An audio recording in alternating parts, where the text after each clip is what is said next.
कर्पूरिगौरं करुणावतारं संसारसारं भुजगेन्द्रहारं सदा वसन्तं हृदयारविन्दे भवं भवानी सहितं नमामि। भगतजनों, आज से पहले हमने श्री शिव पुराण विद्येश्वर संहिता के अध्यायों की कथा का रसपान किया था। अब आज से हम श्री शिव पुराण से रुद्र संहिता के प्रथम खंड की कथाओं का रसपान करेंगे। सर्वप्रथम भगवान का सुमरण करते हुए सब बोलिए गौरी शंकर भगवान की जय। तो आइए अब कथा सुनते हैं।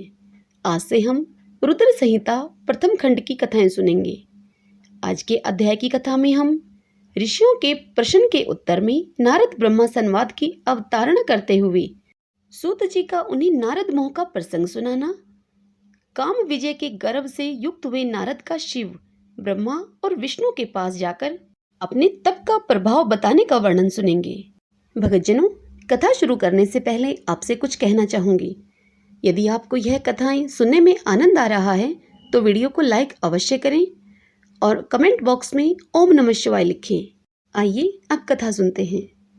जो विश्व की उत्पत्ति, स्थिति और लय आदि के एकमात्र कारण हैं, गौरी गिरिराज कुमारी उमा के पति हैं, तत्वज्ञ हैं, जिनके कीर्ति का कहीं अंत नहीं है, जो माया के आश्रय होकर भी उससे अत्यंत दूर हैं तथा जिनका स्वरूप अचिंत्य है, उन विमल बोध स्वरूप भगवान शिव को मैं प्रणाम करता हूँ।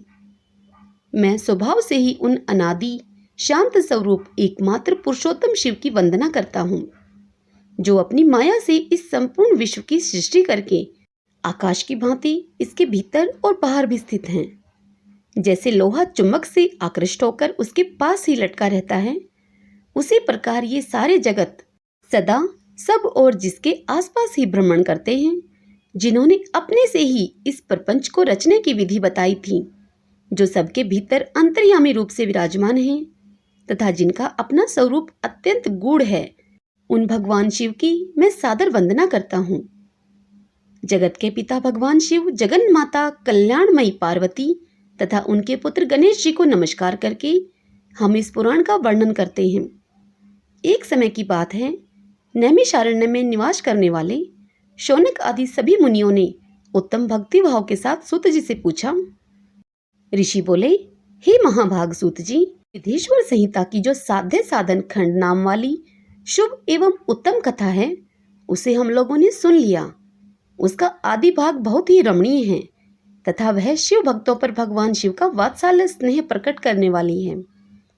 हे विद्वन, अब आप भगवान शिव के परम उत्तम स्वरूप का वर्णन कीजिए। साथ ही शिव और पार्वती के दिव्य चरित्रों का पूर्ण रूप से श्रवण कराइए। हम पूछते हैं, निर्गुण महेश्वर लोक में सगुण रूप कैसे धारण करते हैं? हम सब लोग विचार करने पर भी शिव के तत्व को नहीं समझ पाते। सृष्टि के पहले भगवान शिव किस प्रकार अपने स्वरूप में स्थित होते हैं, फिर सृष्टि के मध्य काल में वे भगवान किस तरह क्रीड़ा करते हुए सम्यक व्यवहार बर्ताव करते हैं, और सृष्टि कल्प का अंत होने पर वे महेश्वर देव किस रूप में स्थित रहते हैं। लोक कल्याणकारी शंकर कैसे प्रसन्न होते हैं, और प्रसन्न हुए महेश्वर अपने भक्तों तथा दूसरों को कौन सा उत्तम फल प्रदान करते हैं, यह सब हमसे कहिए। हमने सुना है कि भगवान शिव शीघ्र ही प्रसन्न हो जाते हैं। वे महान दयालु हैं, इसलिए अपने भक्तों का कष्ट नहीं देख सकते। ब्रह्मा, विष्णु और महेश, ये तीन देवता शिव के ही अंग से उत्पन्न हुए हैं। उनके प्रकाट्य की कथा तथा उनके विशेष चरित्रों का वर्णन कीजिए। हे प्रभु, आप उमा के आविर्भाव और विवाह की भी कथा कहिए, विशेषतः उनके गारहस्थ धर्म का और अन्य लीलाओं का भी वर्णन कीजिए। हे निष्पाप सूत जी, हमारे प्रश्न के उत्तर में आपको ये सब तथा दूसरी बातें भी अवश्य कहनी चाहिए। यह सुनकर सूत जी ने कहा कि हे मुनीश्वरों, आप लोगों ने बड़ी उत्तम बात पूछी है। भगवान सदाशिव की कथा में आप लोगों की जो आंतरिक निष्ठा हुई है, इसके लिए आप धन्यवाद के पात्र हैं। ब्राह्मणों, भगवान शंकर का गुणानुवाद सात्विक, राजस और तामस तीनों ही प्रकृति के मनुष्यों को सदा आनंद प्रदान करने वाला है। पशुओं की हिंसा करने वाले, निष्ठुर कसाई के सिवा दूसरा कौन पुरुष उस गुणानुवाद को सुनने से ऊब सकता है? जिनके मन में कोई तृष्णा नहीं है, ऐसे महात्मा पुरुष भगवान शिव के उन गुणों का गान करते हैं, क्योंकि वह गुणावली संसार रूपी रोग की दवा है, मन और कानों को प्रिय लगने वाली और संपूर्ण मनोरथों को देने वाली है। हे ब्राह्मणों, आप लोगों के प्रश्न के अनुसार मैं यथा बुद्धि प्रयत्न पूर्वक शिवलीला का वर्णन करता हूँ। आप आदर पूर्वक सुने। जैसे आप लोग पूछ रहे हैं, उसी प्रकार देवऋषि नारद जी ने शिव रूपी भगवान विष्णु से प्रेरित होकर अपने पिता से पूछा था। अपने पुत्र नारद का प्रश्न सुनकर शिव भगत ब्रह्मा जी का चित्त प्रसन्न हो गया और वे उन मुनि शिरोमणि को हर्ष प्रदान करते हुए प्रेम पूर्वक भगवान शिव के यश का गान करने लगे। एक समय की बात है, मुनि शिरोमणि विप्रवर नारद जी ने, जो ब्रह्मा जी के पुत्र हैं, विनीत चित्त होकर तपस्या में मन लगाया। हिमालय पर्वत में कोई एक गुफा थी जो बड़ी शोभा से संपन्न दिखाई देती थी। उसके निकट देव नदी गंगा निरंतर वेग पूर्वक बहती थी। वहां एक महान दिव्य आश्रम था जो नाना प्रकार की शोभा से सुशोभित था।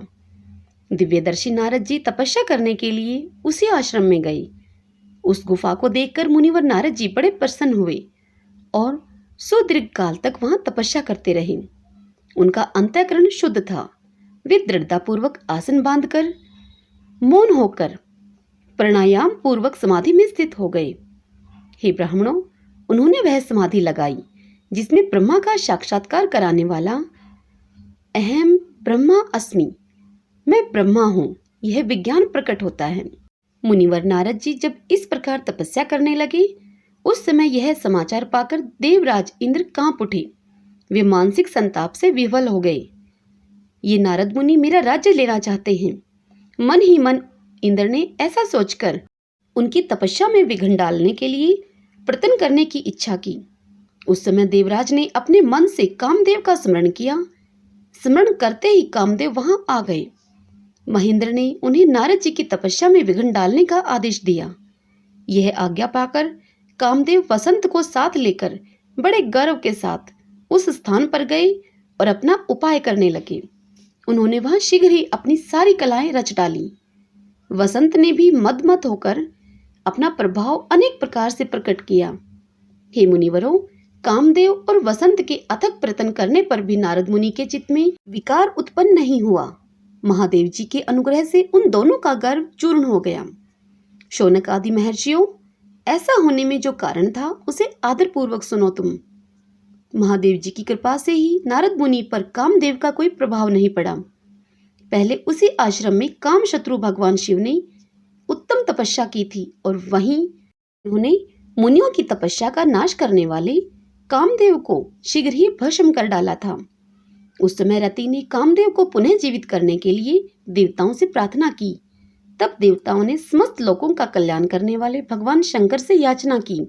उनके याचना करने पर वे बोले कि देवताओं, कुछ समय व्यतीत होने के बाद कामदेव जीवित तो हो जाएंगे, परंतु यहाँ उनका कोई उपाय नहीं चल सकेगा। अमरगण यहाँ खड़े होकर लोग चारों ओर जितनी दूर तक भूमि को नेत्र से देख पाते हैं, वहां तक कामदेव के बाणों का प्रभाव नहीं चल सकेगा, इसमें संशय नहीं है। भगवान शंकर की इस उक्ति के अनुसार उस समय वहां नारद जी के प्रति कामदेव का निजी प्रभाव मिथ्या सिद्ध हुआ। वे शीघ्र ही स्वर्ग लोक में इंद्र के पास लौट गए। वहां कामदेव ने अपना सारा वृत्तांत और मुनि का प्रभाव कह सुनाया। तत्पश्चात इंद्र की आज्ञा से वे वसंत के साथ अपने स्थान को चले गए। उस समय देवराज इंद्र को बड़ा विस्मय हुआ। उन्होंने नारद जी की भूरी भूरी प्रशंसा की, परंतु शिव की माया से मोहित होने के कारण वे उस पूर्व वृत्तांत को स्मरण न कर सके। वास्तव में इस संसार के भीतर सभी प्राणियों के लिए शंभु की माया को जानना अत्यंत कठिन है। जिसने भगवान शिव के चरणों में अपने आप को समर्पित कर दिया है, उस भक्त को छोड़कर शेष सारा जगत उनकी माया से मोहित हो जाता है। नारद जी भी भगवान शंकर की कृपा से वहां चिरकाल तक तपस्या में लगे रहे। जब उन्होंने अपनी तपस्या को पूर्ण हुई समझा, तब वे मुनि उससे विरत हो गए। कामदेव पर मेरी विजय हुई, ऐसा मानकर उन मुनीश्वर के मन में व्यर्थ ही गर्व हो गया। भगवान शिव की माया से मोहित होने के कारण उन्हें यथार्थ बात का ज्ञान नहीं रहा। वे यह नहीं समझ सके कि कामदेव के पराजित होने में भगवान शंकर का प्रभाव ही कारण है। उस माया से अत्यंत मोहित होकर मुनि शिरोमणि नारद अपना काम विजय संबंधी वृतांत बताने के लिए तुरंत ही कैलाश पर्वत पर चले गए। उस समय वे विजय के मद से उन्मत्त हो रहे थे। वहां रुद्रदेव को नमस्कार करके गर्व से भरे हुए मुनि ने अपने आप को महात्मा मानकर तथा अपने ही प्रभाव से कामदेव पर अपनी विजय हुई यह समझकर उनसे सारा वृतांत कह सुनाया। वह सब सुनकर भक्तवत्सल भगवान शंकर ने नारद जी से, जो अपनी शिव की माया से मोहित होने के कारण काम विजय के यथार्थ कारण को नहीं जानते थे और अपने विवेक को भी खो बैठे थे, उनसे कहा। रुद्र बोले, हे तात नारद, तुम बड़े विद्वान हो, धन्यवाद के पात्र हो, परंतु मेरी यह बात ध्यान देकर सुनो। अब से फिर कभी ऐसी बात कहीं भी न कहना, विशेषतः भगवान विष्णु के सामने इसकी चर्चा कदापि न करना। तुमने मुझसे अपना जो वृत्तांत बताया है उसे पूछने पर भी दूसरों के सामने न कहना। यह सिद्धि संबंधी वृत्तांत सर्वथा गुप्त रखने योग्य है। इसे कभी किसी पर भी प्रकट नहीं करना चाहिए। तुम मुझे विशेष प्रिय हो, इसलिए अधिक जोर देकर मैं तुम्हें यह शिक्षा देता हूँ और इसे न कहने की आज्ञा भी देता हूँ, क्योंकि तुम भगवान विष्णु के भक्त हो और उनके भक्त होते हुए ही मेरे अत्यंत अनुगामी हो। इस प्रकार बहुत कुछ कहकर संसार की सृष्टि करने वाले भगवान रुद्र ने नारद जी को शिक्षा दी। अपने वृत्तांत को गुप्त रखने के लिए उन्हें समझाया बुझाया, परंतु वे तो शिव की माया से मोहित थे, इसलिए उन्होंने उनकी दी हुई शिक्षा को अपने लिए हितकर नहीं माना। तदंतर मुनि शिरोमणि नारद ब्रह्मालोक में गए। वहां ब्रह्मा जी को नमस्कार करके उन्होंने कहा कि पिताजी, मैंने अपने तपोबल से कामदेव को जीत लिया है।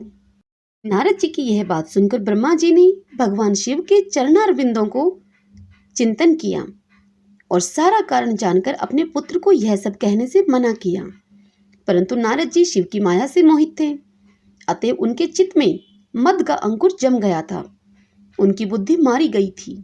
इसलिए नारद जी अपना सारा वृत्तांत भगवान विष्णु के सामने कहने के लिए वहां से शीघ्र ही विष्णु लोक को चले गए। नारद मुनि को आते हुए देखकर भगवान विष्णु बड़े आदर से उठे और शीघ्र ही आगे बढ़कर उन्होंने मुनि को हृदय से लगा लिया। मुनि के आगमन का क्या हेतु है, इसका उन्हें पहले से ही पता था। नारद जी को अपने आसन पर बिठाकर भगवान शिव के चरणारविंदों का चिंतन करके श्री हरि ने उनसे पूछा। भगवान विष्णु बोले, तात, कहाँ से आते हो? यहाँ किस लिए तुम्हारा आगमन हुआ है? मुनि श्रेष्ठ, तुम धन्य हो, तुम्हारे शुभ आगमन से मैं पवित्र हो गया। भगवान विष्णु का यह वचन सुनकर गर्व से भरे हुए नारद मुनि ने मद से मोहित होकर अपना सारा वृत्तांत बड़े अभिमान के साथ उन्हें कह सुनाया। नारद मुनि का वह अहंकार युक्त वचन सुनकर मन ही मन भगवान विष्णु ने उनकी काम विजय के यथार्थ कारण को पूर्ण रूप से जान लिया। तत्पश्चात श्री विष्णु बोले, मुनि श्रेष्ठ, तुम धन्य हो, तुम तपस्या के तो भंडार ही हो, तुम्हारा हृदय भी बड़ा उदार है।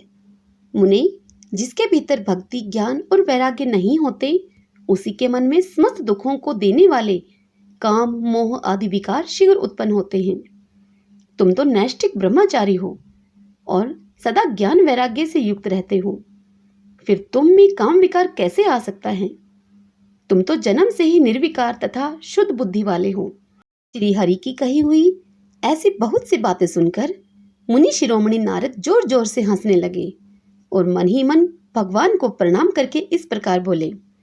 नारद जी ने कहा, स्वामिन, जब मुझ पर आपकी कृपा है तब बेचारा कामदेव अपना क्या प्रभाव दिखा सकता है? ऐसा कहकर भगवान के चरणों में मस्तक झुकाकर इच्छा अनुसार विचरने वाले नारद मुनि वहां से चले गए। हरि ओम तत्सत। यह अध्याय यहीं समाप्त होता है। इससे आगे की कथा हम अगले अध्याय में सुनेंगे। कल के अध्याय में हम माया निर्मित नगर में शील निधि की कन्या पर मोहित हुए नारद जी का भगवान विष्णु से उनका रूप मांगना, भगवान का अपने रूप के साथ उन्हें वानर का सा मुख देना, कन्या का भगवान को वरण करना और कुपित हुए नारद का शिवगणों को शाप देना, यह कथा का रसपान करेंगे। सब बोलिए गौरी शंकर भगवान की जय।